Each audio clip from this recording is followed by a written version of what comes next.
How you doing? I did not have a focus group take a look at my shirt that I'm wearing right now, which might be considered a little bit loud. I just got back from Tremblant. I have a place up there, and I went to visit my daughter Michelle. She's got two new kids, my grandkids, Henry and Evie. Evie is 5 weeks old, and had a good time up there. Did some skiing up at Tremblant, and wore myself out quite a lot, and the years start to wear on you a little bit. I don't know about you.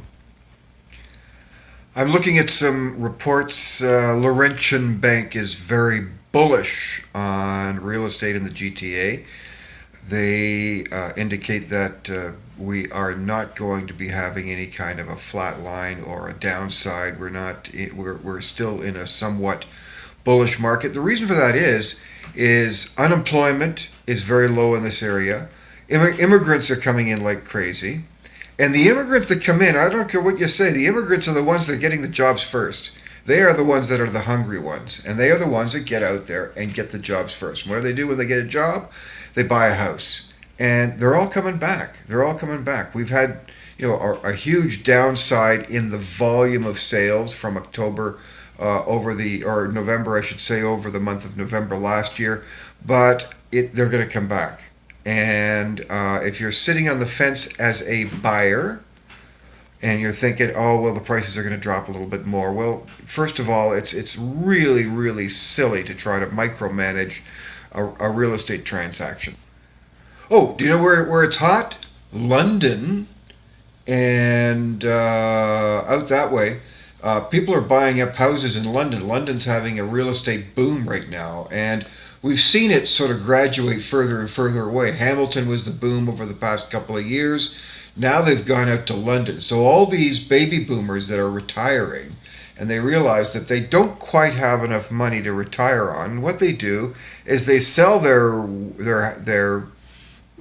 average house of $1.2 million dollars in the GTA, and they buy a palace or maybe something more modest in London, Ontario, and they get to live very, very comfortably after that. They end up, they can buy a nice, a decent home there for $300,000 or less, and they've got another $700,000 in the bank to play with. Yeah, so interest rates are way low, and even if they pop by another half a percentage point, there's nothing to worry about really. So wouldn't that be an interesting thing? Right now, there isn't that much out there right now, but the thing is, it's your last sort of opportunity. Here we are in the month of December, and wouldn't it be nice to be able to come to the Christmas table and say, hey, look what I got, kids. I got you a new home. Or your first home, possibly. A couple of things that you got to remember is that you're allowed to borrow up to $25,000 of your RRSP as a down payment. So don't forget that. And I got somebody calling me on Instagram. I don't even know anybody there. So, but anyhow, never mind that. Remember, here's a good Christmas present for the teenage kids that you decide you don't want to buy them a car yet, and it's probably not a good idea anyhow, is get them an account with Uber. That's a hell of a lot safer. Get them a certain denomination of transactions on Uber, and then they've got no problems. And you don't have to worry about stuff like that either. Once you've got them all organized, that's a nice little Christmas present for the kids, for the teenage kids, for the 20s, early 20s or whatever it is, and they've got their various social events to attend to. And isn't it nice to know that they don't have to worry about parking or impaired driving and all that kind of silliness and so on.